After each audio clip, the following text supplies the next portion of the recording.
What's everybody? How's it hanging? How's it happening? You guys know this is Kevin from the Chord Progression Podcast. Hey everybody, it is Thursday. It is the last episode of April 2022. It is April 28th, and this one's coming from Down Under.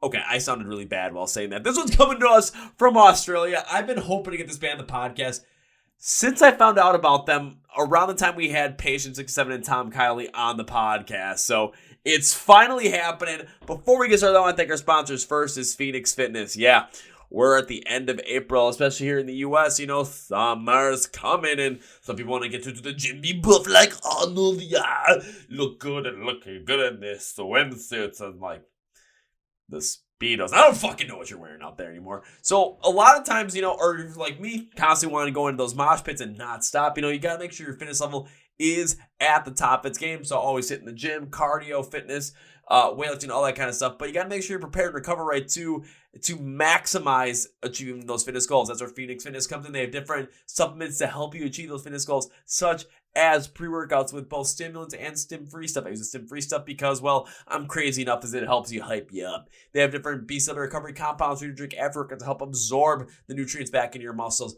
Different proteins that build muscles, AM blends, PM blends, vegan blends, collagen protein blends, directly after your workout protein blends, creatines help you build muscle, multivitamins to help your health, and literally anything you can think of supplement-wise, Phoenix Fitness has for you. So our listeners get 15% off using the code C. Use the code MSOTD at fnxnet.com. Link description of the podcast along with the promo code. Thank you, Phoenix Fitness. Our second sponsor is Custom Debuts. So, you guys know I like my cool, crazy posters, right? I got my Ice Nine Kills one, Rise Against one. Got a signed Ronnie Radke one. I've also got a signed Rise Against one up there. Pretty dang cool. But I don't have anything on that back wall still, so why not get a poster for that back wall? What if I put together something, let's just say it was Rise Against. So I go to Custom Debuts, I type in the name Rise Against. Now they ask me for a song or an album. Say I pick The Suffer and the Witness as an album. Say I pick Prayer of the Refugees a song. What they'll do is they'll create a custom poster for me based around that band and that either that album or that song. And they'll send me a proof within 48 hours. And if I like it, great. They'll work with it that. If I'm not a big fan of it, I'll tell them what edits want to be made. And until I give them the okay, they'll keep editing for me. When I give the okay, they will send it to me on either a normal poster paper print, a canvas print, or as an aluminum frickin' sign. You can be the coolest person in your own custom poster in the office, in your dorm room, in the garage, literally in your basement, in your man cave. You know, make your son jealous. Like, hey kid, look at that. You want that custom poster? Well, it's custom for me, baby. So yeah, be the envy of your friends and your family, I guess. Our listeners get 10% just code CPP10 at Custom Debuts website. Link description of the podcast song with promo codes and Custom Debuts. Now in our feature presentation, I've got Indey, the bassist from the band Windwaker, on the podcast today. Windwaker, I don't know how to describe this band. Best to describe them is Windwaker. Their debut album, Love Language, comes out on May 6th. And, oh my, it is a calamity of cohesive chaos. And what I mean by that is like, this album is so everywhere. From, metalcore, electronic stuff, techno stuff, hard rock, they bring in some pop stuff in there, heavy, just guttural, like it's all over the place. It's incredible. They defy genres on this album. We also have a lot of fun talking about, just whatever else comes up. If you want to know what comes up, take a look at the description of the podcast as well, because you can see the little, chapters or thumbnails or where stuff comes up, because there's so much fun stuff to listen to here. So go check it out. Please welcome Indey from the band Windwaker to the podcast. Are you ready? Let's go! Yeah. Well, ladies and gentlemen, boys and girls, listeners of the Chord Progression Podcast. This band, it's been a journey trying to get them on the podcast. Not gonna lie. I found out about them back at the end of 2021 from Mr. Tom Kiley of Patient 67. I'm like, I gotta get these guys in the podcast. Then I saw that they got signed to Fearless Records at the end of 2021. I'm like, well, now it's just going to be a matter of time. Their brand new album, Love Languages, comes out on May 6th. And trying to describe the sound on this album, I don't think I can possibly do it. There is so much to go on in this album. So many different sounds, so many different experimentations. It is absolutely insane. And let's just jump right into it. So please welcome Indey from the band Windwaker to the podcast. So, Indey, welcome to the Chord Progression Podcast. All right. Thanks for having me. It's a pleasure to be here. I'm It very is. excited. It is great to have you on, and when I said it, like it took some time to do this, it was like okay, because right when I saw that, like Tom was pumping you guys up, I'm like, okay, I gotta check this out, I gotta listen. Then I saw you guys got signed to Fearless Records, I'm like, now it's just a matter of time. I don't know what it is, but now the clock's ticking. Like once I see that press release come from Adam Splitter because of you guys signing with Fierce, like when I see that album press release come down, I'm like, boom, I'm on top of it, I'm going for it. Yeah, hell yeah, yeah.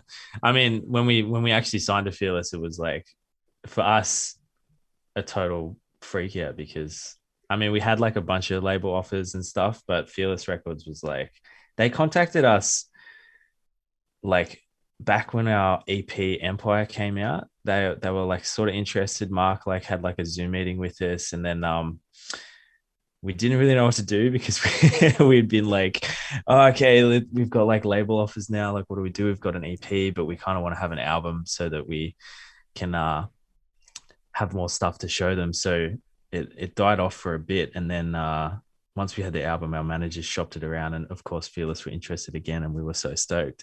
And then, of course, Fearless comes with that awesome PR agency. So it's all wound up down the road that we can be doing this, which is so exciting. Oh, it's absolutely incredible. Now, when it came to like when the album was out, ready to come out, and you guys were shopping, it's different labels. With Fearless reaching back out to you guys, was that the one that basically stood above the rest because they had shown interest beforehand, and now they're really showing interest and they're reaching out to you directly, like, hey, we want to represent you guys. We want to make sure this album's a hit. We want to make sure that we can do whatever we can to work with you. Yeah, there was something about them that just made it like they already felt like a family. So when we had the initial meeting with them, they were so freaking nice, man. I don't know what it was about them. They were just so nice to us. And they had all these good things to say about our music, and they had all these good things to say about like the future and what they thought of us and where they thought we could go. And when they reached out again, it was like we already knew them. So everything they had to say about the album was just like, yeah, these guys know, they already know us. They already know who we are. They know what we want to do. And it was just like the easiest choice in the world. I don't know. It was such an easy choice compared to everything else that we've had to do. That was probably the easiest choice that we had. Definitely. Hey, when it comes to finding someone to partner with, when it comes to making sure this album's as big of a success as possible, market wise, streaming wise, every bit of it, I think Fearless might have been the perfect way to go about it, especially because take a look at their track record, take a look at some of the bands that they're working with currently. And of course, I mean, every time I think about Fearless Records right now, it's like the one that always sticks out to me is going to be Ice Nine Kills every step of the way. It's like, well, Yeah. look at how it just like what they're doing with them, just kind of letting them like fly with everything as well, and really hone in on everything that they want to do. It seems like, especially looking at your guys' social media as well and how things have progressed from when I first found out about you to the Fearless signing to now, it's your style on social media still is you guys. It's still your style, and it's still something that every time I see a post from Windwaker pop, I'm like, okay, what the heck is going to be on this right now? Like, there's going to be something here that I don't know what it is. I'm probably going to laugh, but I'm going to want to read it no matter what. Yeah. They always advocated for us to stay as close to who we were as possible, which is great because, they never once were like, we're taking over your socials, we're taking over everything, we're gonna make you this. It was just like, this is who you are, and we're gonna promote that to the world, which was like obviously such a great thing to hear. And we don't like we have that reputation now online, I think, with I guess you call it like our brand, but we're kind of always trying to do something to keep fans interested online, trying to play around with memes. And I don't know, it's just like Fearless never once were like, you can't do that anymore. You've got to do this and that. They actually like really love what we do online. So yeah, there were never problems with them, and they always if anything, they give us more ideas to post. So they kind of just joined the team, which is great. Yeah.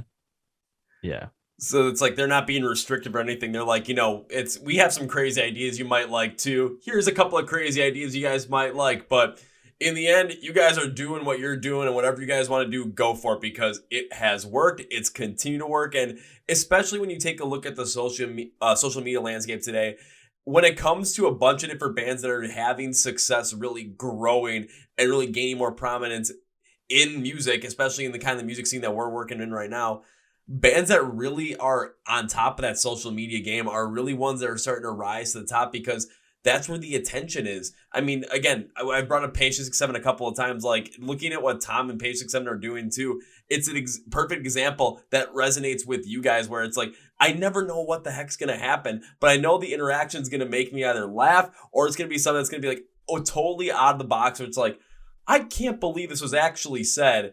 But then, your band name and the band page and the brand of the band is stuck in my mind. I mean, hell, like the first time I saw the post from you guys, I'm like, it was stuck in my brain. I'm like, I want to get these guys on the podcast. And then all of a sudden the Fearless record sign happened. I'm like, well, now I got to wait, but it's still in my head. It was still in my head, and I couldn't get it out of there. Like, it was stuck in my head. Yeah, I love that. We, I don't think, especially with Facebook, like our Facebook page is kind of turned into a massive meme page as well. I don't know what people expect from us online anymore, because everything's so random. Like, the main person that kind of does all the posting and comes up with all our weird ideas is Will, like the singer. And every time we post, like sometimes even I'm surprised. Like I didn't even know what to expect when I'm looking at that Facebook page. So I can't imagine what it'd be like for just like a regular sort of fan of the page, just every day coming to Facebook and there's this new post from Windwaker. Is it going to be like something serious about their music, or is it just going to be like some shit posting thing that's going to make you laugh? Like, I don't know. It keeps people interested for sure. It's definitely been something that's helped us in our career, to go down that route of like posting dumb shit. I guess. I don't know. It just keeps people engaged. It did, like, it's, the funniest thing about it is that any like the shit posting stuff is always like at least 3 to 4 times bigger reach and engagement on Facebook than serious posts like, oh, hey, we've got new songs out, we just signed with Fearless. it's like that gets good reactions, but then you post like some dumb thing and it gets even more. It's crazy. Yeah, you post something like, you've got Will's head on top of like Dr. Evil's body with some caption behind it, and it's gonna get 5 times the engagement of, we got our brand new album is out now. It's weird how that happens, but then again, it's something where even though those posts are getting 5 times the engagement, 4 times the engagement, whatever it might be, it's still bringing people into the band and bringing people into the music, whatever it might be, because at first they're going to come in because maybe they just like the humor, maybe they just like the style of page, whatever it might be. But over time, they're going to end up, being exposed to the music one way or the other. And it's going to end up latching onto them. And especially with all the different types of songs that are on Love Languages, because again, out of like the 12 songs down there, it's just like no song sounds the same at all, which we will get into, which is and when I say that, I mean, I really freaking mean it. Like, no song sounds anywhere near another one, which is insanity. But on top of that, I mean, I've seen when it comes to other bands, well, like literally some of the times those memes just skyrocket, and next thing you know, you have a band that makes a meme about not being onto a festival, and then they decide to make their own festival, and they basically meme it into existence. It's happening, man. Like, it's crazy how this shit works, but if you're able to just latch on it, which you guys have, then you're able to really bring more people into your brand. And if they're not fully into or aware that's, all about music, that's okay. They're in, and they're going to be exposed to it one way or the other. Yeah. Then they find out, they're like, oh wait, this page is actually a band. Oh my God, they're releasing music. And then they check us out. So it works out well. One of the funniest things that always gets commented on like any of our serious posts about like music or labels is like people just being like, oh wait, you guys are a band. I always think that's like the funniest thing, because it's like, yeah, we do actually take this seriously, but we also try not to take ourselves too seriously within it. So I think that's always been the case for us, just not like taking it too seriously. We try and like, I don't know, especially like in the metal scene, like there's so many bands that do like the whole like super serious, like, sing about our problems and that kind of thing. And like we still like obviously sing about our problems, but we try to, especially with this album, we really tried to make it more of a fun experience and write about things that were kind of uplifting as well as downers. And I think that sort of speaks to us really trying to, I don't know, create a bit of an environment that's fun as well as serious. And that's what the whole shit posting is about as well. Just trying to keep like our audience having a good time. It's all about having a good time. Well, I mean, especially after what we went through the past 2 years with the COVID pandemic, we were all kind of like, okay, we're tired of this crap. We don't want to have to deal with any of the serious stuff anymore. And there's also so many bands out there that, I mean, so many great bands, but when they write about things, it's always very serious and very heavy topics. Architects is a huge like example of this, and they're fantastic. Don't get me wrong, but there are sometimes you want to have some fun with it. Plus, it's life. You're never going to get out alive, so why not enjoy it a little bit? And you're starting to see a lot of bands in the scene right now where the bands that aren't taking things like way too seriously and just are having fun with it, you're seeing them really rise to the top. I mean, using Ice Nine Kills as an example, the whole horror movie gimmick for the past 2 albums. I mean, yeah, they take their craft seriously, but Yeah. those songs aren't talking about deep problems. They're basically talking about plots in horror movies. But they're so much fun to listen to. Electric Callboy, another great example of just a band that's blowing up. Just, I mean, come on, they made a song about a spaceman. They made a song about working out. They made a perfect song with hype. It's like, come on. When you bring in that kind of fun, people are attracted to it. And they're seeing it with you guys as well. I mean, when I listened to Beautiful, and I watched it Beautiful the first time, I was just like, wait, huh? What? Yeah. And then I'm just like, I'm enjoying this. Just like kind of going like this at the second listen through, just kind of bouncing back and forth, having a good time.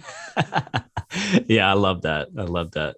It's freaking love it. Electric Callboy. I don't know, like especially their videos. There's something about their videos that just makes me just freaking love that band because they do that thing. It's like we don't like they're taking it seriously. It's like this fine line. Like they take it serious enough to make really fucking good stuff. Like they make really good music. They make really like obviously they put super massive efforts into their music videos, but then they don't take themselves seriously within it. So it's like I don't know. That's the kind of vibe that I think we're trying to achieve as well.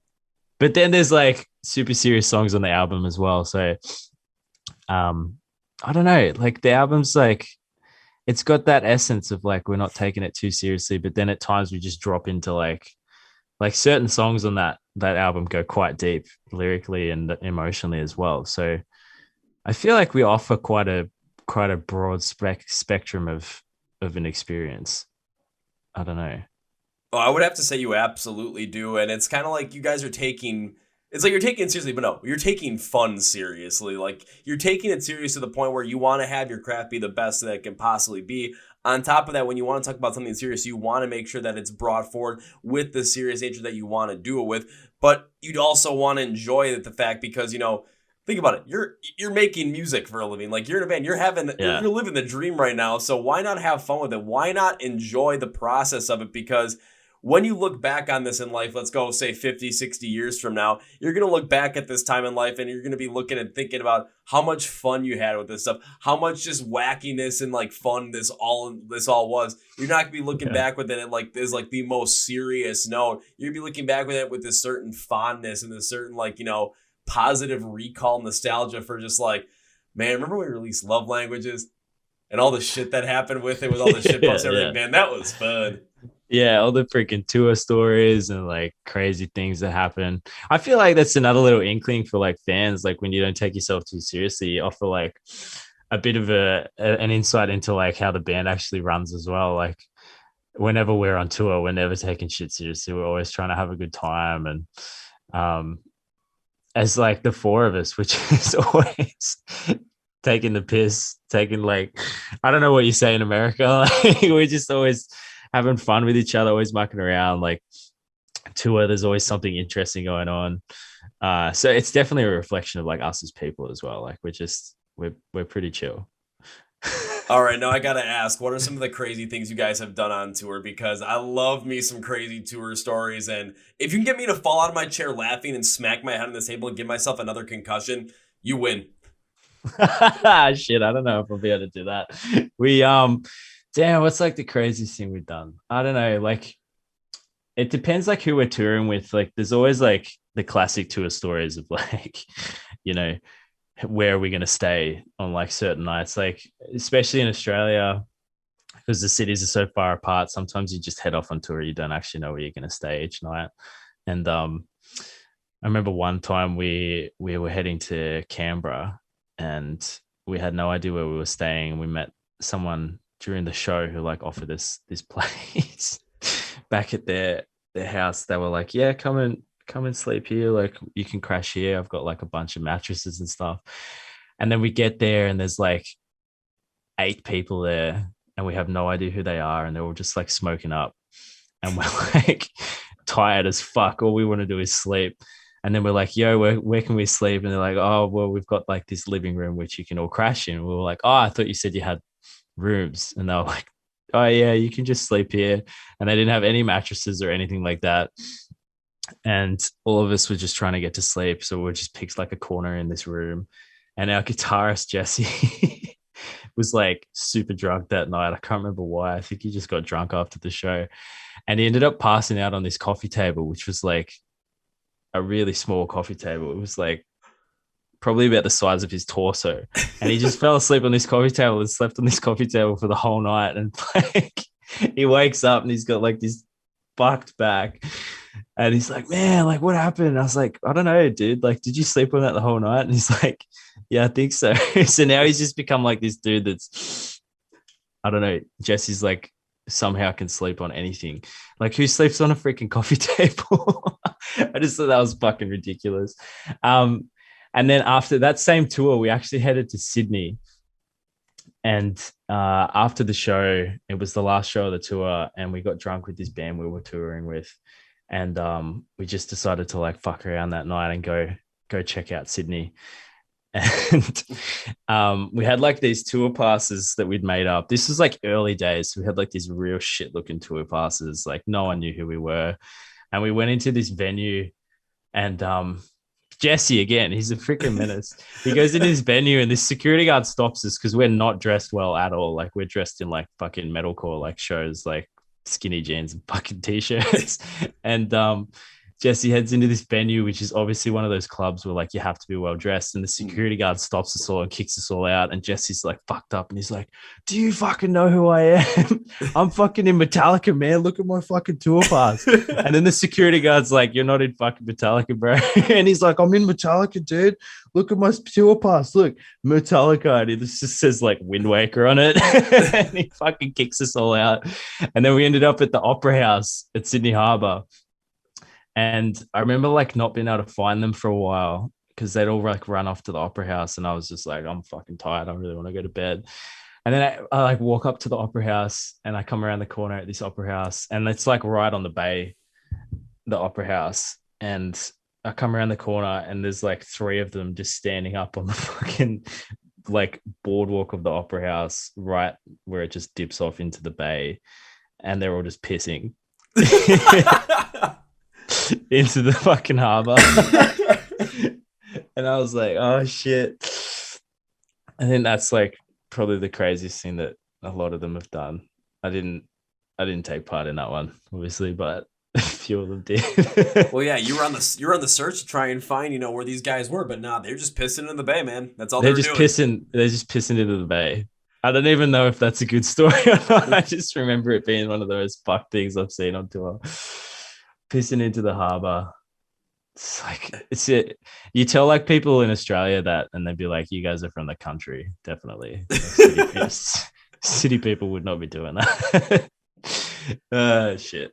You guys are like, yeah, you know what? Fuck it, we're just gonna have a good time doing this stuff. But isn't that kind of like what going on tour kind of also hasn't? I mean, you're gonna be working, you're gonna be playing those shows, you're gonna have a lot to do, but also you're traveling around, you're seeing so many different places, and you want to experience as much as possible. So, have some fun with it. Why not? Plus, who of us hasn't done something stupid where we pissed off of something or pissed into something? I mean, we've all done that. Either it was on the side of the road or all of a sudden it's like you're at a festival or something. You have like 3 people blocking because all the porta potties are full and it's just like, hey, cover me. It's so stupid, right? It's like it's such a boy thing. We just like piss in random places when we need to or when we feel like we want to. I don't know. I don't Oh, know what it is. absolutely. Like I've been on road trips before, and all of a sudden it's like up, it's late at night, and it's like, okay, someone's got to go to the bathroom. Just pull off on the side of the highway, just kick the guy. I'm like, okay, go. Just no, we're not going and stopping over there. No, we're just gonna deal with it right here. Yeah, it might be below freezing. It might be snowing out. No. You're going out in that field, man. Yeah, get out there, take your piss. There's no toilets anywhere. You gotta go. It's like, That's hey, such man, a thing. yeah, hey, It's such a thing with tour. time is of the essence. Like you got like Yeah. we gotta like we gotta make good time. We want to be at our destination, maybe 15 minutes beforehand, because we want to say we beat the GPS to say that it was gonna take us 2.5 hours more to get there. No, we want to make sure it's only 2 hours and 15 minutes because screw you, yeah. Google Maps. Yeah. Yeah. Oh fuck, we've all been there, man. Especially like late at night when you just randomly decide that you're gonna drive back home overnight. Especially like it's such a thing in Australia because like obviously the cities are so far away. Like we half the time like you have to drive from Sydney to Melbourne overnight just to get the van back so you can save a day on the van hire fee. And it's fucked. It's so bad. It's so fucking dangerous. I don't know how half of the bands in Australia haven't just like fucking had car crashes. It's ridiculous. My guess is, maybe a good amount of like Monster Energy just mainline to your veins. Right Oh there. yeah. Like, come on, let's go.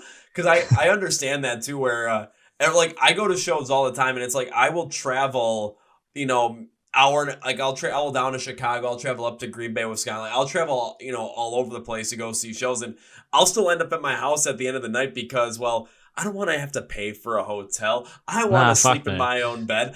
When I wake up, I want to be home. I don't want to have to still go home. So all of a sudden, it's like, especially when I'm doing a show down in Chicago, it's like, okay, in venues in downtown Chicago, now I got to get on the L train to go all the way back as far north as possible because that's where I park my car because it's the cheapest and safest, by the way. And by the time I get to my car, it's like, oh, what time is it?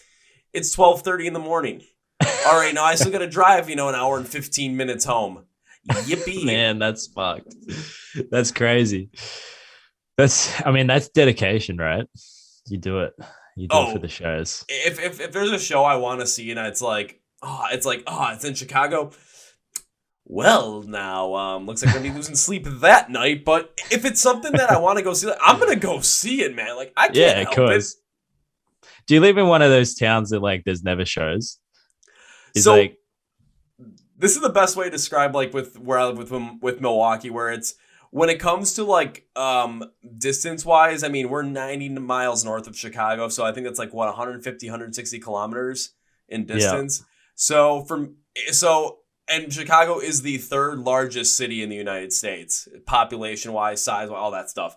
So when tours come around, a lot of times, like they will go to Chicago and they will skip Milwaukee because of just the close proximity of it. Yeah, we do get shows to come to Milwaukee all the time as well, but it's just like, maybe 1/3 of the time they come here, 2/3 of the times they'll go down to Chicago because again, a lot more people there. I get it, I understand it, but it's just still like at times like, man, okay, now I gotta figure out how I'm getting down there, how I'm getting back. I don't want to pay for a hotel. If it's a weekday, what am I doing with work that day? What am I doing with work the next day? Like there's a lot of there's a lot of planning in my head that has to happen, to be able to make these shows.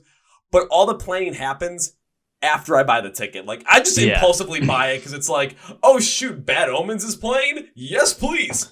Oh man, I fucking love that band. Dude, Bad Omens is like my jam at the moment. I've like been playing them nonstop. I can't get enough of their new album. Well, I was about to ask, what'd you think of the new album? I'm a massive fan of Bad Omens, especially the new album. Like, I think I've had that album on repeat for the last 2 weeks, just nonstop. I can't get enough of it. They're probably my favorite US band at the moment. I think.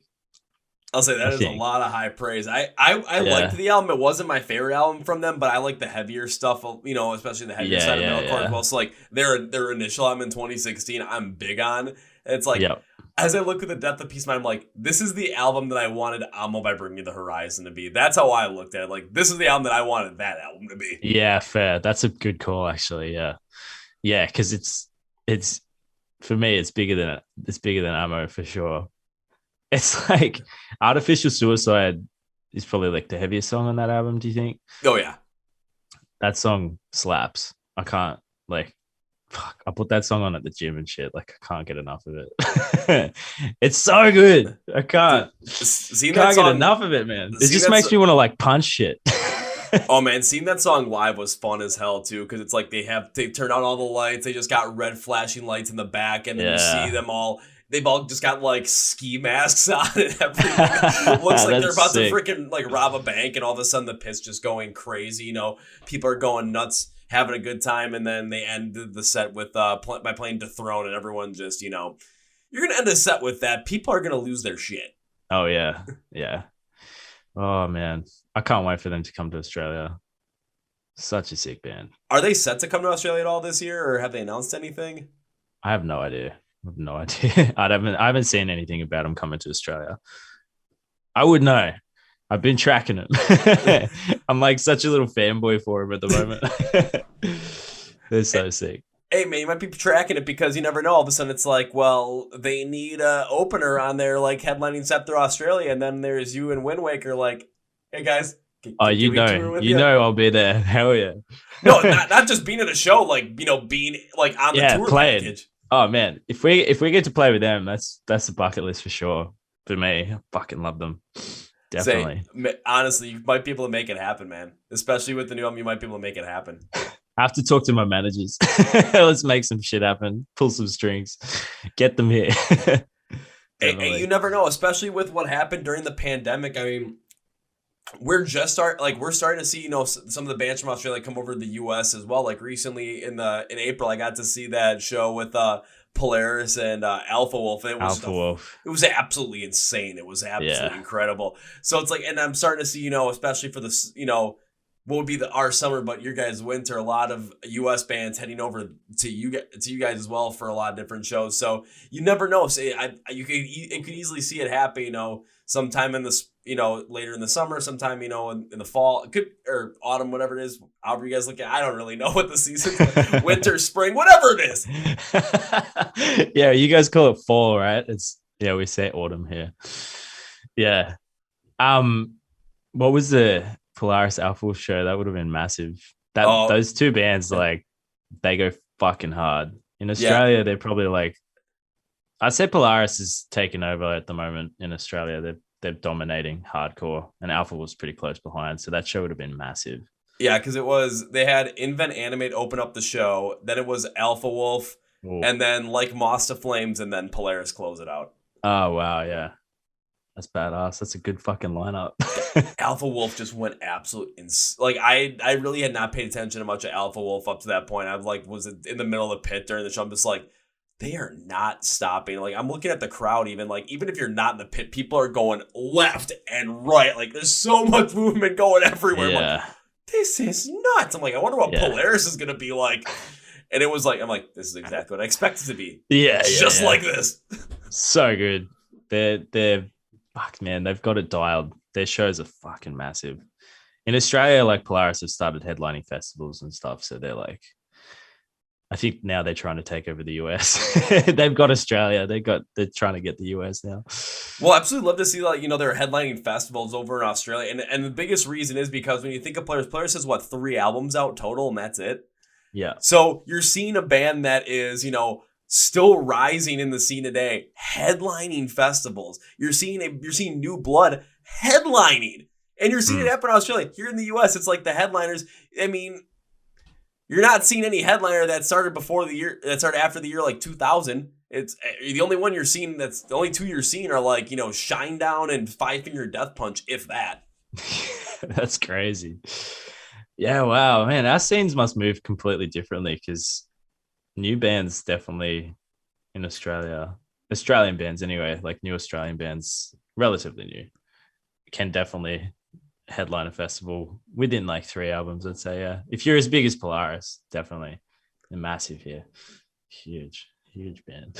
Well, shoot, you guys got to release this album now and then, like, maybe come out with 2 more in a couple of years, and all of a sudden you're going to be the ones that are headlining festivals, co-headlining festivals with Polaris or with, you can throw Patient 67 in there as well, because you never know. Might happen with them too. All of a sudden I'm going to see Windwaker and Patient 67 headlining a festival in Australia. I'm going to be like, okay, Huge. how the hell am I getting down there?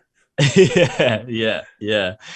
We got to catch up. That's why I'm like, man, I just want this album to come out. Like, we've been sitting on this album for, we finished writing this album this time last year, I think, a bit earlier. So like, we've been sitting on it for ages, and I've just been like, man, I want this album to come out already. So then, like, because we're already writing our second one. Like, we had our first proper writing week last week, and we fully started our second album. So like, we're, as a band, we're like, this album needs to come out because we're moving on. Like, we still got to tour it, we still got to do everything for this one album, and we've already started on the second one. So it's like, really need this album to come out. And I would assume that everything that happened with the pandemic as well is really kind of what pushed this further and further back, as you guys have been sitting on this for a year. Yeah, man, we lost everyone lost 2 years. So the album was supposed to come out because we got that I Prevail Motionless in White tour back in 2019 or at the start of 2020. It was supposed to happen in 2020. It was I Prevail Motionless in White. It's happening this year still, thank God. But yeah, supposed to happen 2020. And the original plan for us was we hit that. We were going to hit that tour with an album. So we started writing that album at the start of 2020, and we were initially going to have it done mid 2020, run into I Prevail Motionless in White tour. And then, the sky's the limit. But then COVID happened and we just got fucking wrecked. So yeah, we lost a lot of time. I think that's why there's like extra, all of us are just extra on edge of like, this album just needs to come out, and it's just got to get out, because we've been waiting for so long to actually release a proper album. Because 2 years is a long time to wait, even though like it ended up working out really well for us because we spent a lot more time writing the album. So I don't think the album would be what it is today without COVID happening. So it's kind of like this, I always say it's like this weird sort of silver lining within COVID that we got to write this huge album. So yeah, it'd be interesting to see what the album was if COVID didn't happen. It'd be a completely different world. But I'm definitely stoked with how it came out. I think we needed all that time for it to really be a huge debut. So it's exciting. And also work with Fearless Records at the same point as well. It might have not have happened had, the pandemic that happened. Like there's all the silver linings are happening here. Exactly. Like you never know what could happen. So it's all worked out well so far. It's just we lost 2 years and we're all 2 years older. So like all of us are like, man, we got to catch up. We got to like get moving because we're gonna be turning 30 soon.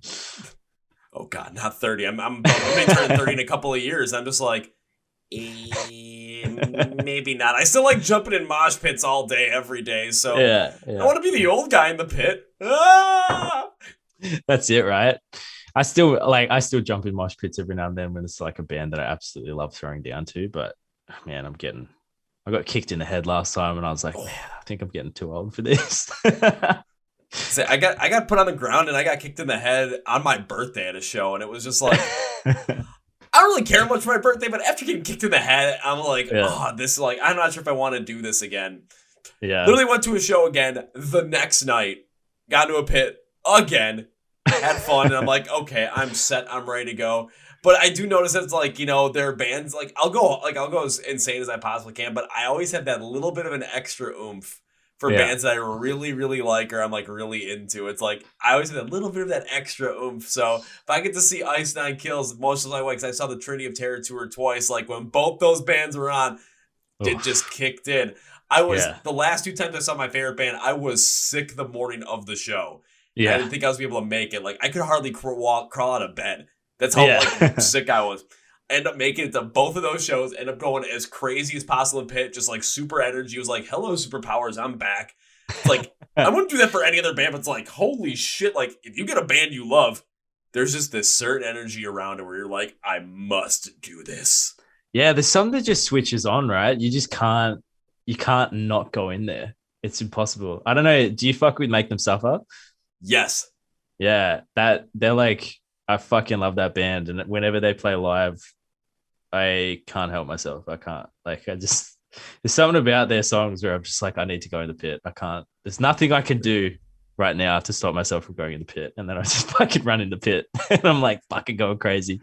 I can't help it. There's so like, this it's a thing. Like, that's what I love about metal music is like, it ignites things in people that just allows them to just fucking release sometimes and just let loose and have a good time. And I think like getting to play it is awesome because I get to see both worlds. Because I'm like, man, I do that too. When I'm like on stage, I see someone just going crazy. I'm like, man, I know what you're going through right now. I love that. Do more. more. It makes me go more crazy on stage too. Like when I see people go fucking crazy in the pit. So it's like this weird relationship that you have with an audience where like they see you going nuts, so they're going nuts, and then you see them going nuts and you're going nuts. It's so good. And we just feed off of that energy, and then crazy things happen. It's just like, I mean, I don't even know how to describe it anymore. It's like you just described it perfectly where it's like you see crazy things happen. Everyone just gets amped up about it. And I'm thinking like I haven't had a chance to see Make Them Suffer because I literally found out about Make Them Suffer with the first week of the pandemic because that's when they released the first single off of House by a Funeral with Erase Me. I'm like, okay, let's check this song out. Right from the get-go, I was just like, what the? What did I miss out on? What the fuck, man? Yeah. And they're like, it translates live so crazy. Like Sean, their singer, is fucking, there's something about him that's just like, it's like he's a different person on stage. He just turns into this fucking, like his eyes just go so crazy. And you just, like he owns the crowd as soon as he comes on stage. It's so good to watch. Fucking awesome. It's kind of like watching like August Burns Red perform and you get Jake to come out on stage. Like there's just a look in his eyes when he's performing. All of a sudden, the last time I saw them perform, the fire alarm in the building went off because of their smoke machines, and all of a sudden, like the look in his eyes went from like just like sheer locked in, just like energy, just like complete animalistic tendencies to all of a sudden just like, all right, what's going on, everybody? Why are we hearing the the again? Oh, it's our smoke machines. All right, let's get this fixed. We'll take a 5-minute break. We'll be right back here. It's just like, well, that was different. It's so cool, eh? They just switch it on and off. It's so good. Yeah, Will, our vocalist, does that too. He's so funny because he's usually pretty quiet, and then as soon as he jumps on stage, he's just commanding presence. I guess you got to be able to do that as a front man. You got to be able to do it. It's like a certain point in your band's career where you just have to sort of develop that confidence and command of a crowd. Otherwise, I don't know, man. Like I especially like, I don't know when you guys got gigs back, but we only got gigs back like start of this year, end of last year, and I've been going to like a lot more recently because I think because I've missed out on so many.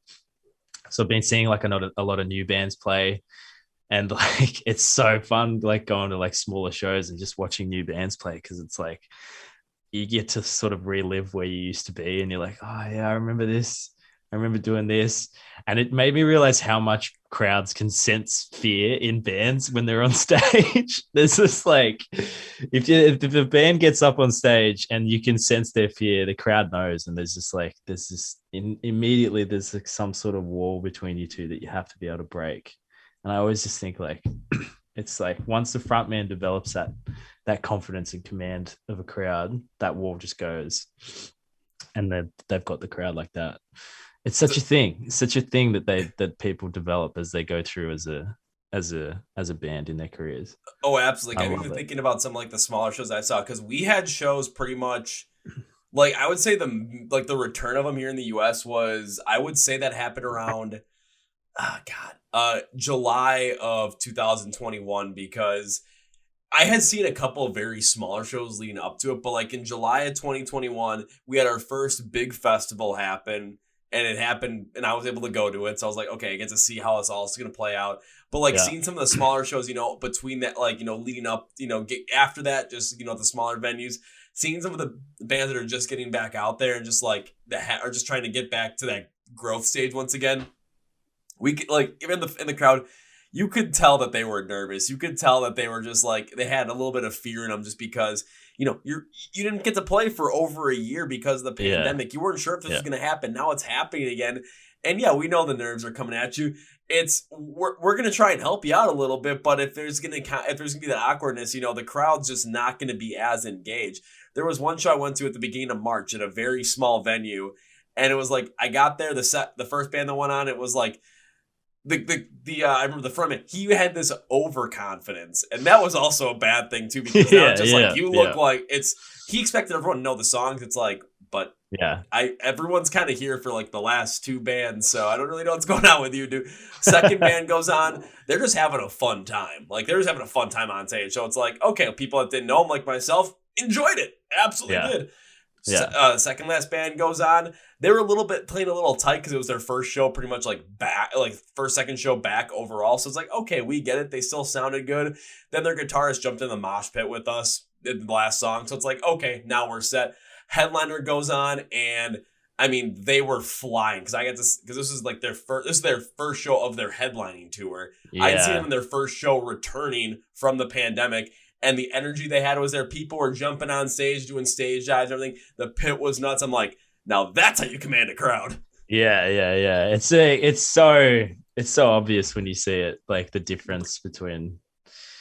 I think it's just experience, really. Like, obviously, like there's growth and you get more fans, so like that helps too. But yeah, it's like the more gigs you play, the more you sort of understand how to navigate crowds.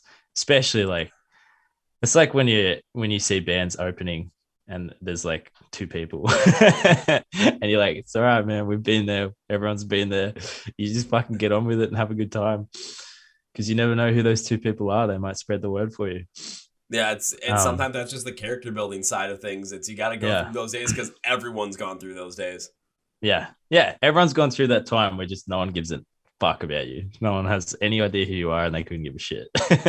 But still, the good part about it is generally like 9 times out of 10, regardless, whoever's there is usually really supportive. That's what I love about the metal scene as well. It's just like, it's full of people who are always supportive of music and they're always there just to have a good time. So when there's a new band playing, even if like crowds can smell fear, of course, there's going to be like that distance between the band and the crowd. But most of the time the crowd's still there trying to like give them something and give them a bit of support and push them to have a good time as well.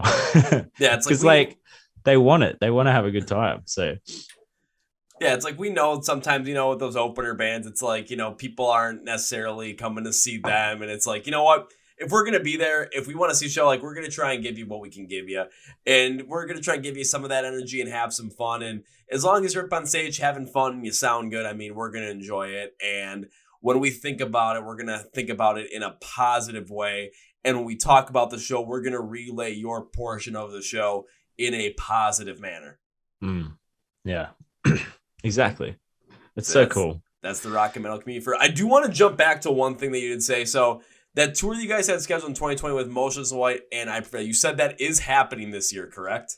Yeah, it's still happening. Thank gosh. Because like that was the biggest tour that we had ever when we first got offered it. So like when COVID happened, we were like, oh shit, we don't get to do that tour. That sucks. Especially because it's like I Prevail and Motionless in White as well. Like I fucking love both those bands. So I'm so excited to just like watch them. But yeah, it got rescheduled to this year. It's happening around the same time at the end of June. So, and they added, I think they added a couple extra shows in each city as well. And it's been selling. I think most of it's sold out at this point. So it's going to be fucking massive. And it's we started this year, we played a festival and then we did our headline tour, which had a bunch of problems with COVID and also weather because there's been a bunch of flooding in Australia as well. So we only got to play 2 of the shows on our headline tour, which sucked. And now we've got this little gap and then our next show is back at the I Prevail shows. So, and then from then on, it's I Prevail and then we've got like the rest of the tour. I'm pretty sure the rest of the year we're pretty much touring for the rest of the year. So it's like the perfect way to start off the rest of our touring schedule. I'm so excited. It's going to be massive. Well, I did want to ask just to reiterate and make sure that the tour was happening because I did have a thought around it as well. But the first thing is thank God it's still happening. But the second thing is it's kind of the waiting thing that you said. It's like, take a look at the silver lining of it. It's like you wanted to have this album ready for this, like to go on this tour back in 2020. But now it's happening in 2022. Yeah, you had to wait 2 years. Yeah, everything sucked around there. But think about this. Think about this with the silver lining where, especially with Australia, you guys just had shows coming back, end of 2021, beginning of 2022. So people are hungry, starving for this stuff. None of that, but hungry and starving for their favorite bands from other countries to come to Australia and tour there. Now you're taking a look at the bands that you're touring with. Motionless in White. I mean, take a look at what's already happened with them this year. They're on the Trinity of Terror tour right now with Black Veil Brides and Ice Nine Kills, and that's become a huge success. On top of that, they're going to be releasing their new album in June, and the 2 singles they've already released off of that with Cyber Hex and Masterpiece, like, that's just going crazy right now over here, especially on rock radio where they're playing just, like, everything but rock, like, but everything that rocks, like, nothing but rock. So here's, it's like, here's AC/DC once again, or here's Led Zeppelin. They're playing Motionless in White on these. So Motionless White is getting a lot more traction behind there.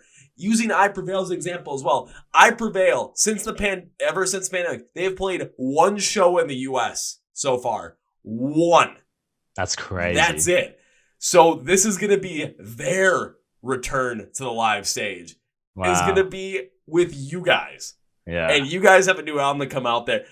And I Prevail is, is kind of starting to get towards that, like, size-wise where they can easily command, 5,000-6,000 cap rooms by themselves. Now add Motionless in White on there, add you guys on there. You are set up for one hell of a tour and to connect with so many people and to connect with so many music-hungry fans that are so happy to see these bands back on tour again. You have one hell of an opportunity. And with this album that you guys have coming out with, the variety that you guys bring on here, there is so much you could possibly do with this. There's so many people you can't, because the opportunity is right in your hands, and it's a beautiful thing. Yeah, I love that. That's so true. Everything you just said is so true. And that's like, that's the sort of attitude that we've got going into it. We're like, we've got this massive opportunity now to really make a huge mark on the back of these 2 huge bands. So like, it's going to be like, we have to stay focused during the whole thing. And then I'm also going to be having a massive fangirl moment with these 2 bands. So it's like, there's nothing bad about any of it. It's going to be such an experience. And we already know that everyone in Australia loves those 2 bands as well. So, which is obvious because like all the shows are freaking selling out. So it's going to be, and we're playing like, I think they're like 5,000 cap venues. So they're going to be fucking big shows. It's very exciting. I can't wait. So you guys are going to be, like looking from your perspective, like you're going to have to be, as focused in on this, but also enjoy to the max. So like playing those shows, you're going to be super focused in. All of a sudden, next thing you know, Motion White's going to go on stage. They're going to end with Eternally Yours, and you're going to be in the crowd waiting for Chris to throw you a rose like, Chris, over here. He's going to be like, what the hell, man? I just saw you backstage. It's like, you're like, I want a rose too, though. Give me a fucking rose. Yeah, I love that. And like, I watched like all their I Prevail and Motionless in White. Like you see their live shows on YouTube and stuff, and they bring it. Like Motionless in White always bring like massive props and shit. Like it's like a theatrical experience watching those bands. So so much to look forward to. Let's say one of the interesting things like with the Trinity of Terror tour with Motionless in White is like they haven't had that many props. Like any of the 3 bands, even Ice Nine Kills hasn't had that many props. So it's kind of, you're literally looking more on just like the energy that those bands bring from the stage and everything around there. And both times I saw that show, Motionless in White, the energy that they brought was intense. Yeah. Like it was nuts. It came to a point in time where for the last show that I saw, the second show I saw them at, they ended with, they did Another Life, and they had the cover of Somebody Told Me by the Killers, and they ended with Eternally Yours. During Another Life, we saw that there was another pit on the other side of the stage, and we're like, holy shit. So all of a sudden Somebody Told Me comes on, and we're like, we're rushing that side. Like, we're just going to try and connect them. We had a pit that was like the width of the floor of the venue, maybe about like in the middle, like fourth of it, and the pit had to have had about maybe 100, 125 people in it. Wow. For 2 straight songs going absolutely ape crazy. It was just like, That's now so that is sick. the energy you need to bring. Yeah, definitely. Did you go in the pit both times Oh, of at the course. shows? Yeah, Oh, yeah, yeah. yeah, yeah. Back to back days. Yeah, back to back. Shit, you would have been sore after that. Bloody hell. Yeah, pretty much. I was like the guy in SpongeBob that constantly yells out, "My leg!" That was me on that Monday. My I was just leg. like, "My leg!" I love that. That's so good. Wait, so did they play? How's that tour working? They playing like multiple shows in the same city, or did you go No, to like two different so cities? it was 2 different cities. I went down to Chicago on Saturday, and then I went north from where I live about maybe an hour and 15 minutes for the Sunday show. Because Yeah. I was like, I'm literally right in the middle of it. And if I get a chance to see them both, I'm going to see them both. So they're Yeah. bouncing around to cities. But like I said earlier, if there's a show and I have to travel to it and I want to see it, by God, I'm going to do it. Yeah. Hell yeah. Yeah. And like, what a lineup too, man. I've always like Iceland Kills have been on my bucket list since fuck, I don't even know, since I was a teenager. I love that band too. So damn, that's a good tour. America gets the best tours, man. You guys suck. I'm not gonna, complain about that because I've been to, I think it's been like 14 or 15 live shows already so far this year. So Wow. I'm just gonna keep it rolling. Yeah, do it. That's fucking awesome. I'm jealous. Now, enough with me talking about live shows and let's talk about live shows. But like, what about the album? Because that was like the major Oh, yeah, right. reason. And it's been like 50 minutes, and we're just having a kick-ass time here. But I also want to talk about the album so people get to know about this album because Yeah. I even put it this way, like, because I always create a preview sheet for this stuff. I've got 23 pages of notes on this album, and I was like trying to figure out like, how do I describe the style of this album? Like, what could it really be? Like, is it like metalcore, easycore? There's technocore. Like, shit, I don't even know. I really wrote this band really doesn't have a genre already. This is something completely new. Where all of a sudden, like, the first album I get to hear, like, there is no genre here. There's so many different things happening. You cannot put this band into a box, into a genre at all. Subgenre, no, nothing. It's their own thing. Like, this is nuts. What would you call it? What was it? You got 23 pages of notes on this album. That's crazy. Did you write like a few different like ideas of what you might call the album? What I would classify it as? Yeah, Windwaker. Yeah. I couldn't think of anything else right. but just Windwaker. Like, there is like the way that Will's voice just kind of like, works within everything kind of really is what has that core feel to it. I kind of think of it as like, if you go through Bring Me the Horizon's discography, it's that scratchiness in Ollie's vocals that connects every piece of it. It's like there's something in Will's vocals that does the same thing. So like you listen to the songs, you can have you feel like, there is Windwaker in these songs, but it's just like trying to put this, like, I can't put this into any genre, man. I can't do it. It is impossible. Yeah, I think you're right though. Will's vocals is what ties the whole thing together. Like, I think his vocal performance across the whole album is so impressive and so diverse. And I think we really wanted to let ourselves. We didn't really want to, what would you call it? Limit ourselves with where we were going to go with it in terms of genre. Mainly because we had so many ideas coming into the album that were awesome, and we wanted to explore all of them. So when it actually came to piecing together the songs and piecing together the track listing,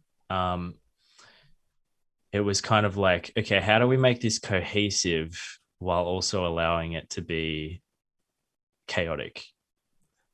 And when Will was the one that came up with the album name Love Language, and when he said that to us, we were like, that kind of is a great representation of the whole, everything to do with the album, because the album goes between like such a broad spectrum of like chaos to calmness, and it was such a good representation of us during the time of writing the album as well, because all of us were going through something specific within our own personal lives to do with to do with love, to do with something like, whether it was like relationship, whether it was family, whether it was just friends, like all of us were having experiences at the time of writing the album that sort of bled into the music.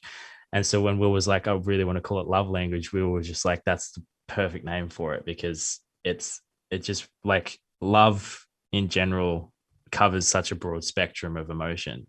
And we feel like this album covers the same kind of spectrum. It just goes from like super dark chaos to like super sweet high melodic stuff to crazy riffage to like there's even just like rock stuff in there. I don't know, it goes all over the place. But at the same time, when we actually made the track listing, we just felt, once the track listing was finalized and we played it through for the first time, we were like, damn, it's crazy, but it flows. There's something about it that just like flows together really well. That might be the perfect way to describe it. And also, like, why calling it love language is like, holy crap, or love language. I want to get that right. Love language. I keep saying love languages. My bad. Love language. Same thing. But like what you're talking about too is just like, I mean, opening up with Beautiful. It's like just from the start of it, like you're talking about chaos. Just hearing the intro of that, because right when I first heard it, because that was the first song I heard from you guys, I'm like, okay, first thing I'm listening to this, I'm watching the video too, seeing a bunch of like the upbeat like J-pop kind of influence there, electronic, where I'm like, are they doing kind of like what, like Bring Me the Horizon with that Kingslayer track with Baby Metal, like, but like, how is this gonna work? It sounds completely different than that, but like using like those like electronic J-pop influence putting there, like there is so much chaos going around there. Then closing out and all of a sudden hearing Will just have this like heavy melodic, like unclean vocal over you guys going even like heavier on the back end, and melodic is like, okay, that there's chaos, and then all of a sudden now it just drops to this.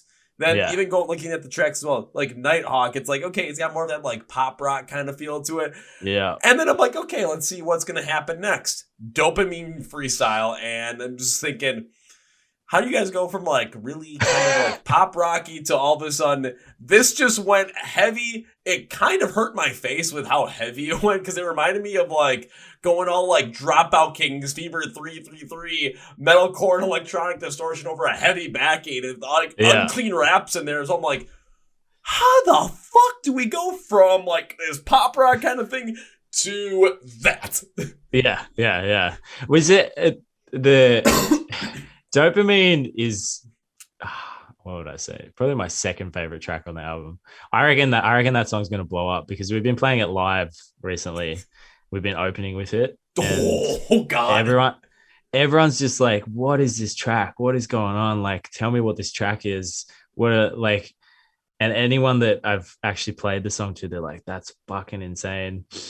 And I love it because it's short and sweet. It's heavy as fuck. There's crazy vocals going on, and it translates live so well. Like I didn't realize how well it would translate live, but it fucking, like, people don't even know the song and they start throwing down to it straight away. So that song gets me so excited. I'm glad you brought that up. Is that like, for you, is that like one of the highlight parts of the album, or are you like more into like the heavier stuff? Yeah, so like when I heard Dopamine Freestyle and just seeing how that was all put together, like, I mean, at the end of my little synopsis for that, because I put together like analysis in my, like how I would go through for every single thing so I can get to understand the song better, like trying to understand the meaning of the song, how the instrumentals and the vocals flow all together, then put as an overall, like, I put this one like, damn, this is one well done oddball of a song, because it just, it like, going through the tracks, like, it just like, it makes no, going from Nighthawk to it makes no sense. No fucking sense. How it blew my mind with the fact I'm like, okay, you're bringing like metalcore, you're also bringing like what I would expect from like Dropout Kings and Fever 333 and a heavier unclean raps. Like there's so much heaviness going on here, but it's a rush at the same time as well. So that's why I think it translates great as a live track, because yes, it's heavy. So, you know, especially if you're using, you know, the tour with MIW I Prevail as an example, opening with this, you know, those fans, they're going to be like, listen, it's like, they're going to have that heaviness there. It's like, okay, now they're going to want to throw down mosh, but then you have that energy that's behind it that's just like even crazier and just adds so much more to people wanting to move around. And it's like, even if you have never heard this track before, you open with this, people just kind of are going to look and be like, this band is opening? How have we not heard about them before? Okay, let's see what the hell else is going on here, because this is sick. Yeah, it's got that like shock value to it, doesn't it? And it's such a hype track. Like, it just gets you hyped up. Every time I listen to it, I'm like, let's go. So yeah, it's definitely I fucking love that. I love that track. I think we brought it in at that specific point because obviously we opened on Beautiful. It's chaotic, but it's still like, I still think it's listener friendly. It's like, and I also think it's a good representation of the whole album because Beautiful kind of covers quite a broad spectrum of sound and genre. And it's kind of like, this is what the album's going to be. You don't know what to expect, but it's going to be fun. You're going to have a good time. There's going to be these sort of vocals. There's going to be these sort of vocals. And then it drops into Lucy, which is another one of the singles. So like, obviously you get your singles, a few of the singles out of the way at the start of the album. And then Nighthawk's like that fun, like sort of dancey track, still keeping that fast vibe going. And then it just felt right. We were just like, okay, let's put Dopamine in here because this is where we sort of need to obviously keep like, because nowadays you're listening to an album, most people have way shorter attention spans nowadays. So like when you're listening to an album, you gotta somehow manage a listener's perception of what is interesting and keep them interested. So we've dropped Dopamine in there because it was like, it's got that shock value. It's still hype as fuck, but it also introduces a new sound and something interesting that I don't know. When you're listening to it, you just be like, damn, was not expecting that, but sick. It's like dropping at that point, it creates chaos into the whole entire album run through when you go for it from top to bottom. Because again, yeah, like you said, using Beautiful, Beautiful is kind of like a perfect track to start out the album with, just because it shows the range that this album can go from. Because again, you have sometimes you have a little bit of slower parts in there. The chorus kind of can slow up at times. You have the faster pace up there with some of the bursts, and you bring in more of the J-pop emblems at the end, heavy melodic. It's like, okay, where you're coming from here. But after you get through Nighthawk, it's like, okay, you're kind of starting to create a little bit of a certain vibe with it. And you don't, and from your perspective, it's like you don't want to have this set expectation. So it's like, okay, the rest of the album's going to kind of flow like this and have some. No, it's like you're really dropping chaos into there. You're like the freaking Joker on this album. It's like, introduce a little chaos. And boom, here's Dopamine Freestyle. Yeah. And I think like, especially because a lot of our listeners are heavy listeners, especially in Australia, I feel like there's heavy in those first three songs, but there's not like what a heavy listener would be expecting. And so, we still have a responsibility to our heavy listeners to deliver heavy stuff. So I feel like if I was a heavy listener listening to that album and I got to track 4 and there wasn't something like Dopamine happening, I'd be getting a little worried. So Dopamine's also like that reassurance of like, don't worry, we got some heavy shit going on. And the best part about it is like, it's not the heaviest track on the album. So like, there's still more exciting things happening later on. And my favorite part about it is that where we didn't release as a single any of the heavier tracks. We just released Superstitious as a single, Superstitious Fantasy, which is still, it's heavy, but it's not like the heaviest track on the album. So we've got a lot of people being like, you guys aren't doing heavy anymore. You guys aren't going heavy. What's going on? Like, blah, blah, blah. And all I can say to that is just like, you're not ready. You're not ready for it. Yeah, because I can see where you're coming from too, where some of the head fans are like, oh, why is it heavy? Why usually say anything with heavy as singles? Well, maybe you just surprise the hell out of you. You never know. And really, Superstitious Fantasy, the single, like it does open up the idea that, these songs can be heavy. Of course, you have that at the end of Beautiful as well, but some of the other singles you've released really don't have that same heavy feel. But then, of course, you're going to end up throwing in something like, Dopamine Freestyle, throwing Trenches as well. It's just like people are going to be listening and be like, they're done still heavy. Yeah! Man, Trenches is fucking... That's gonna throw some people as well. I think that's heavy as fuck. Have you been playing that one live as well? Nah, not yet. That's probably the hardest song. Actually, Jesse would disagree with you. Jesse, our guitarist, would disagree with me on this, but for me, that's the hardest song on bass on the album. Anyway, the riffage is fucking difficult, and it's heavy as fuck. That song, Jesse wrote that song. He wrote like the spine of that song, like all the riffs and stuff. I think something had happened. Something had happened to him where he was just like, he had this whole week where he was just pissed off at everything, just super angry. And then he came to us and he was like, yo, I wrote this song. What can we do with it? And then we played it and we were like, Jesus Christ, what happened to you? That's fucking crazy. And then Will just fucking went crazy with the vocals too. Like, I think that's the heaviest vocals he's ever recorded.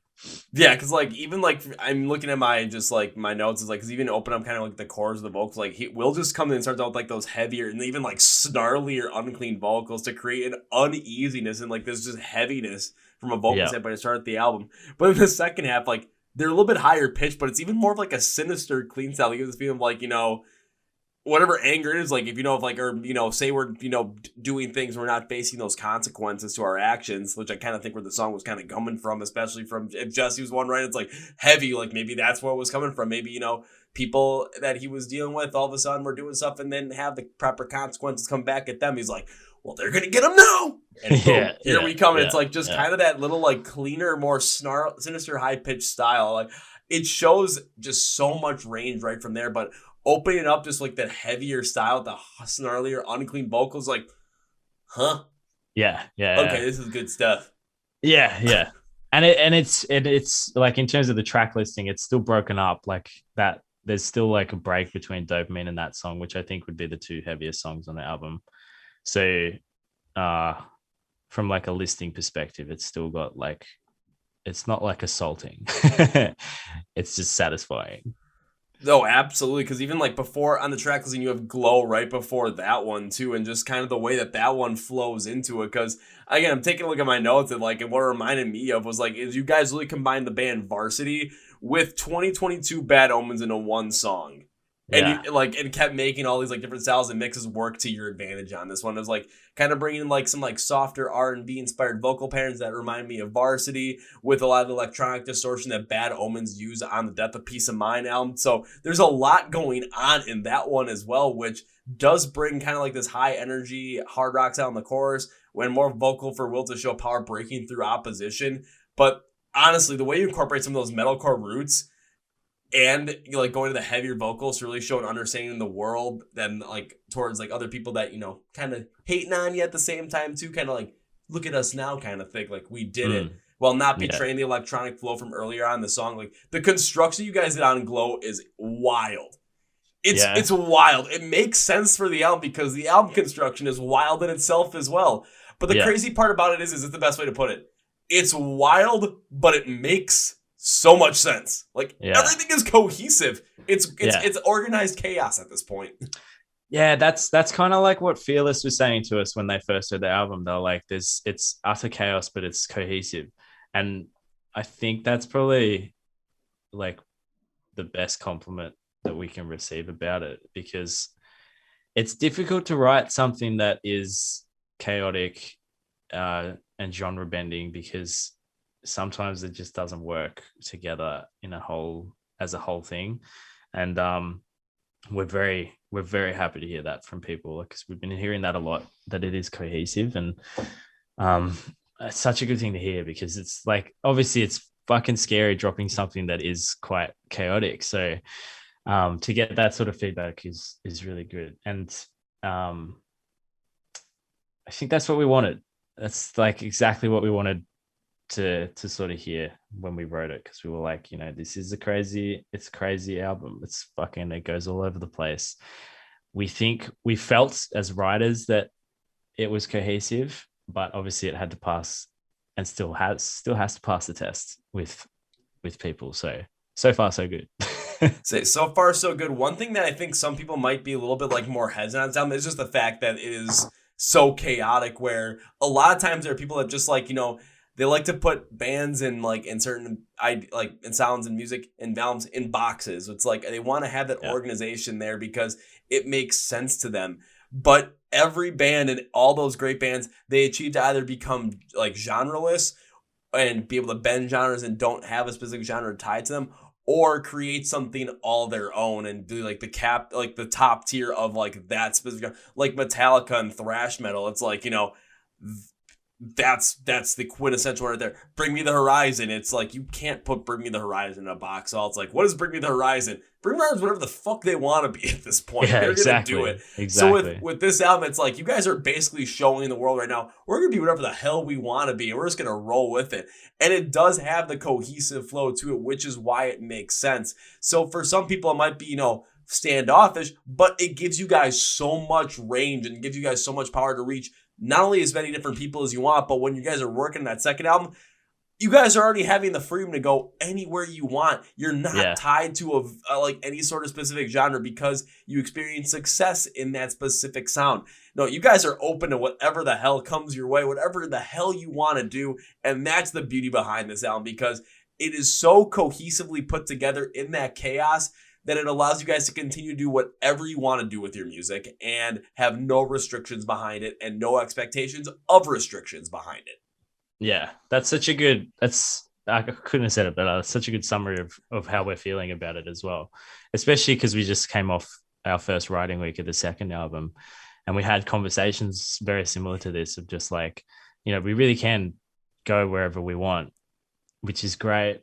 Obviously, we're going to wait till everyone's heard the album. We're going to wait to see what people liked off it, what they might not have liked, and sort of go from there. But at the end of the day, we're always just trying to write from a place of honesty and where we're at in the present moment and what is inspiring us at that time. So it's interesting to try and find a balance of like, we're still trying. We always have our fans in mind when we are writing, and we're always thinking of like how things might be perceived, but at the same time, we don't let that limit us, and we're just trying to just get out what we are enjoying writing at the time. So even like some of the stuff that we're writing at the moment is like very like left of field of what you might expect us to go to from this album, but at the same time, it's difficult to have an expectation of where we would be going from this album as well. So I think, everything you just said is pretty much the perfect summary. Definitely. Oh, well, I'm glad you think it that way, because, man, I'm pretty sure that's the way it is. On top of that, it allows you guys also to go on and work with as many other bands and go work on different tours as well, because you guys are able to curate your sound and curate a set list for that certain audience. Like when you're out with Moses White and I Prevail, opening with Dopamine Freestyle, that's going to be one hell of a move to make, and it fits the crowd. Now, if you're opening for, or going on the road with a different band, maybe that's not the way to start out the show. Maybe it's maybe opening with Beautiful is the proper way to start out the show, just given the style of it. Hey, you guys have the ability to make that happen. You guys have the ability to work within that. And it not only makes you guys more versatile, more agile when it comes to, working on the file with these things, but also more valuable to the point where, especially bands coming over to Australia and doing big tours, and you need a band to have on, boom, Windwaker. You're heavy, you're lighter, you're in the middle, doesn't matter. They're going to have a set list. They're going to be able to construct a set list for it so that they're going to sound fantastic and it's going to lead into the next set. Or if you guys are headlining, just take over with it, whatever it might be. Yeah, that's it. 100%. Yeah. Can go down any route we want, really. It's like, it's so true. It depends like who we're playing with. We always, it's such a thing for us. We curate our set lists like to the shows that we're playing. So it's great. We have like a very diverse arsenal of songs. Our tool belt we're like Batman. Adapt to the situation. You're like, I don't fucking know. Yeah, you're like Batman with utility belt, Bear Grylls, improvise, adapt, overcome, and I'm trying to think of something else that adapts to it's everything, like chameleon all in one. Yeah. It's good. Hopefully, that also means that we still have a unique style about us that makes us recognizable. I think that's one thing that we're probably a little bit interested to see what happens. Because like, obviously like bands, you hear something, you go, oh, that's a very characteristic thing of this band. And I'm just hoping that we have things that make us recognizable as well on the album, which I think we do. But, you never know. You never know how things are going to get. Well, again, I'm going to bring Me the Horizon as the example where it's like you listen to different Bring Me the Horizon. Like if I showed a friend, something off of Amo versus something off of Suicide, it's like, wait, that's the same thing?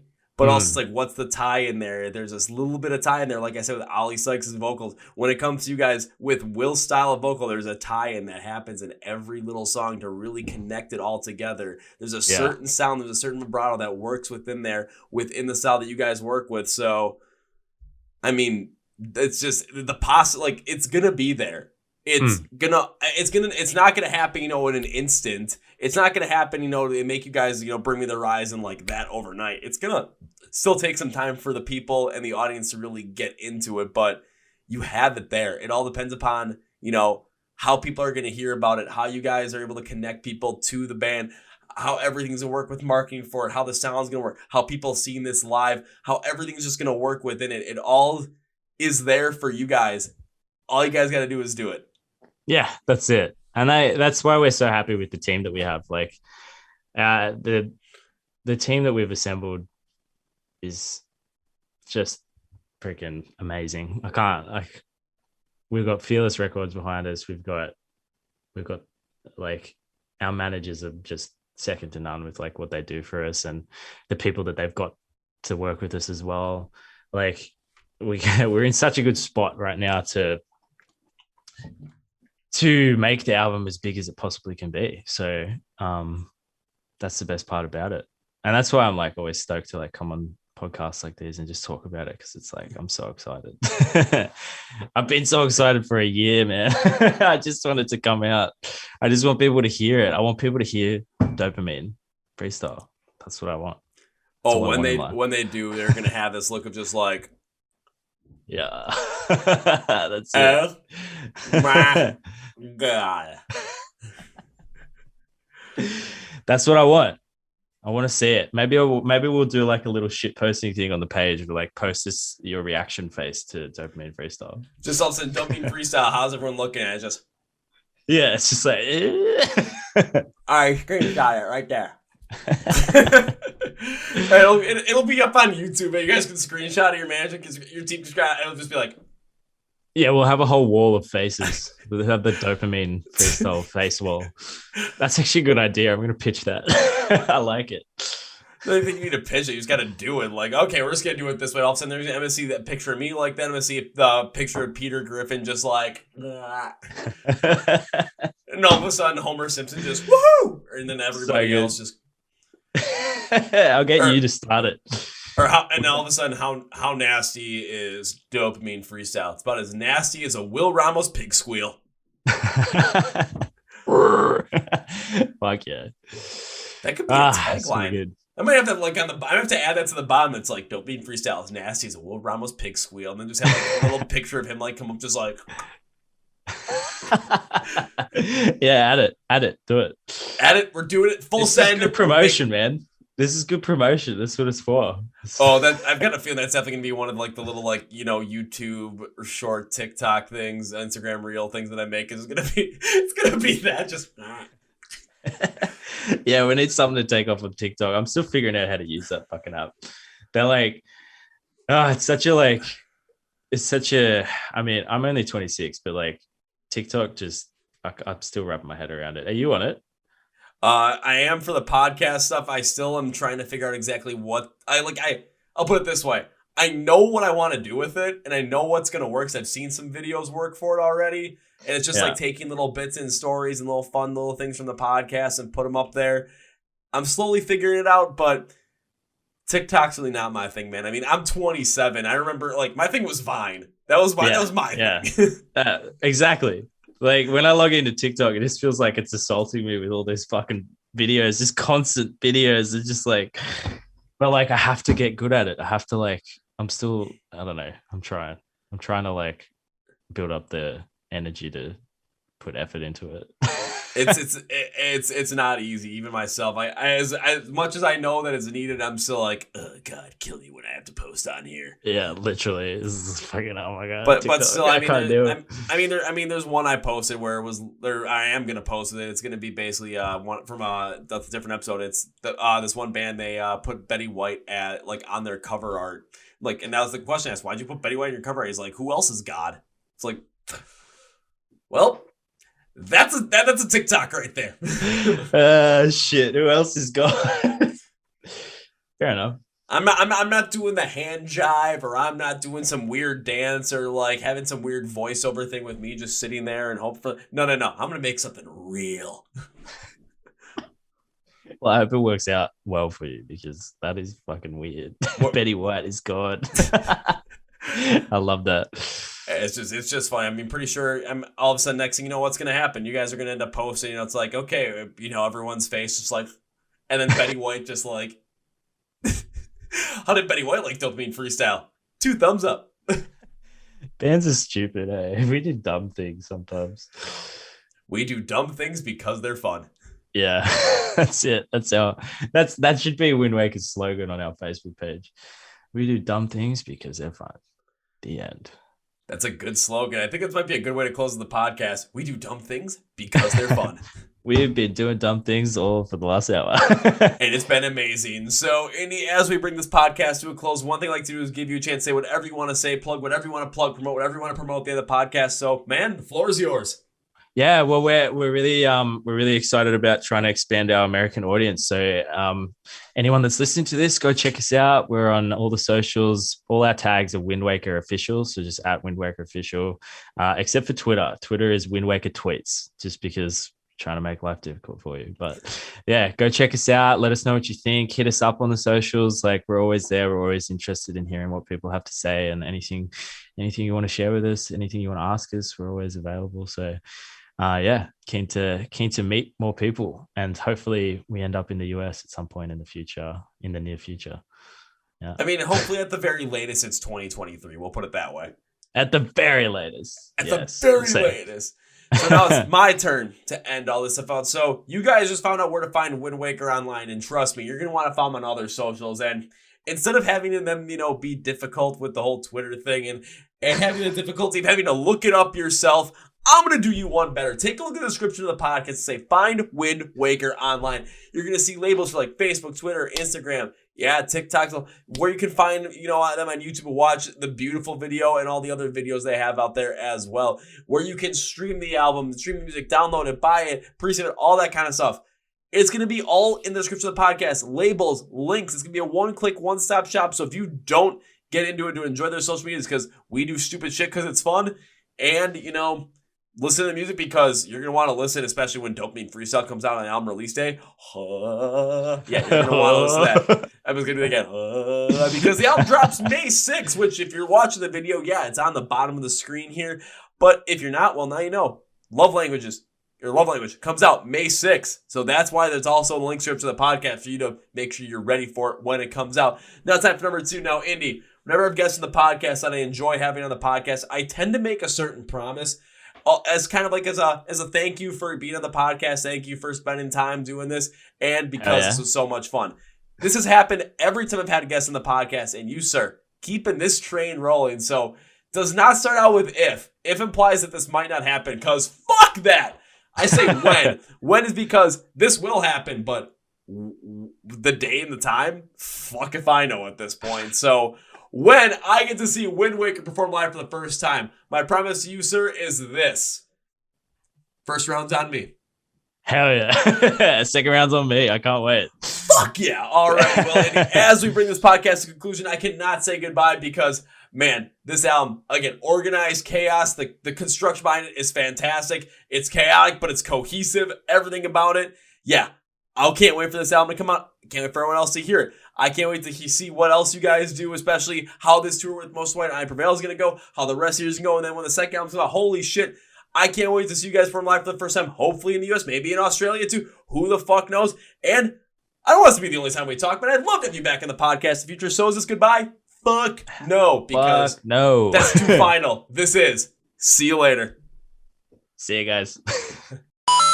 Well, folks, this is my interview with Indey from the band Windwaker. Once again, their brand new album, Love Language, comes out on May 6th. So go pre-order that shit right now. Go pre-save it, everything. Links in the description of the podcast under Find Windwaker Online for, where you can find them on YouTube. You can watch the music videos out right now. You can, go Spotify music, pre-save the album, download the album, buy the album, all that kind of stuff. Pre-order it, all that good kind of stuff. Also, go check them out on social media as well because they are hysterical. hysterical. You're not going to want to miss out on them. If you like Page 67, online, you're going to love Windwaker as well. It's a great plug for that as well. I don't know if you like Electric Call Boy too. Yeah, you're going to like this kind of fun stuff as well. So links to their socials, Facebook, Twitter, Instagram, and if they got the Tik Tok, it's going to be in the description of the podcast. So go follow them all on social media. Please also remember to follow the Chord Progression Podcast on social media as well. Facebook, Twitter, Instagram, and TikTok. And just get all your good stuff for the podcast coming there, all the extra content, all the other fun stuff, and the live streams every single Wednesday night on our Instagram page as well. Be sure to subscribe to the podcast as well. We're on YouTube with the actual videos, and I know we just breached 500 subscribers to the YouTube page rather recently, so, help us get to 1,000, and the views are over 100,000 for all podcasting. So, yeah! So let's get the subscriber count to match the viewer count, That'd be sick. Hell yeah. On top of that as well, you can also subscribe to the podcast on Spotify Podcasts, iHeart, and Amazon. Link to the podcast as well. If you do want to listen to the audio version of the podcast, a big thank you to those already subscribed, a big thank you to those listening, and a big thank you to those sticking around with us, because thank you for helping us support the Chord Progression Podcast. Chord Progression Podcast. I'm sorry, I'm a little nasally, so getting over a cold. On top of that, I also want to thank Custody Views and Fixes for sponsoring this video. The links to their websites and their promo codes and description of the podcast as well. Love Language comes out May 6th. Get ready for a wild ride. Make sure you do, because it's fucking awesome. On that note, that's gonna be for me, guys. Thank you for watching to the Chord Progression Podcast. My name is Kevin, and you guys know how I end every single one of these videos with a big, healthy, and hearty. See